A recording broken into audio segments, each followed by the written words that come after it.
Paul, thank you very much for your time this afternoon. Let's start off with how many farms have been affected in South Africa by avian influenza since April this year, and in which regions generally the outbreak is focused.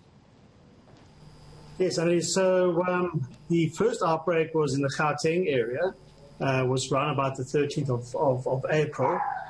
To date, through the media, we understand now that there are about 9 farms affected through the Gauteng area and into the Western Cape. So obviously, this is more from the local producer side. Our association is obviously the association does the importation of poultry. So how many chickens or layer hens have had to be culled so far in total in South Africa? We heard a figure there in the intro of about 130,000 in the Western Cape alone. Yeah.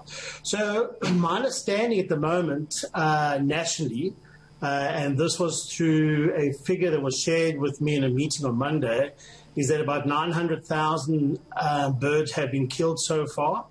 I'm not too sure what the impact of AI has been with the breeding pairs and the parent pairs.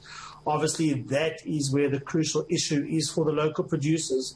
However, the local producers are very organised in terms of their compartment farming and do spread the farming over different regions. But we haven't been told of any breeding pairs yet being infected.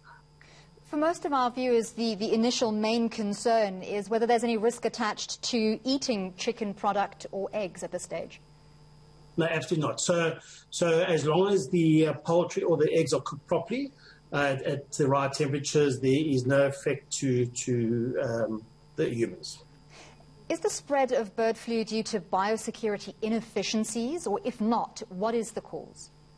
Yeah, so not being a poultry farmer myself, and obviously being part of the association importers, so the understanding is that obviously the spread of the disease was through wild water birds. My understanding on the local producers, listen, their biosecurity is very, very high and very, very well organized. So, we see this every year in Europe. We see as soon as you have migration of wild birds, you have this infection. So, I would say that that the bigger guys are really professional in what they do. So, these sort of things get under control. But unfortunately, if you do have wild birds mixing with the breeder birds, it causes a problem. To look at the bigger picture, what's been the extent of export bans placed on our poultry sector as a result? Yeah, so I think that's where the big discussion needs to happen now. So obviously our neighbouring countries have banned all exports. There was a discussion between South Africa and Botswana. So Botswana agreed to open the imports once again for South African poultry, but under really strict control situation to ensure that the poultry coming from a free AR compartment. And I think as an association, that is a discussion we would obviously like government on the agricultural side to extend that discussion into our trading partners such as Europe. So our biggest problem as an association is that I think what needs to happen now, especially from the local producer side, is to really tell us what the current situation really is and how do we do some forward planning yet? Because I'm sure, as you're aware, in terms of importing poultry into South Africa, the EU is close to us at the moment because of AR. We know of a shortage of poultry within the US, and obviously that only leaves us Brazil to bring in poultry. So we need to have the same discussions government's having with Botswana, to have discussions with our trading partners such as the EU, to say how do we get free AR compartments open so that we can ensure if there is a disaster in South Africa that we can bring poultry through so that we can offer poultry to consumers and obviously control the price of that so the consumers don't feel it in the back pocket. Absolutely. That's a very important point there. Is there any likelihood at this stage of a chicken shortage in South Africa that would necessitate increased imports from, as you said, perhaps Brazil? Yeah, yeah.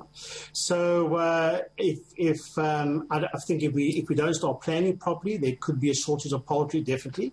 And I think we need to have these discussions with government, because another interesting fact is to keep in mind that we have huge tariffs on imported poultry.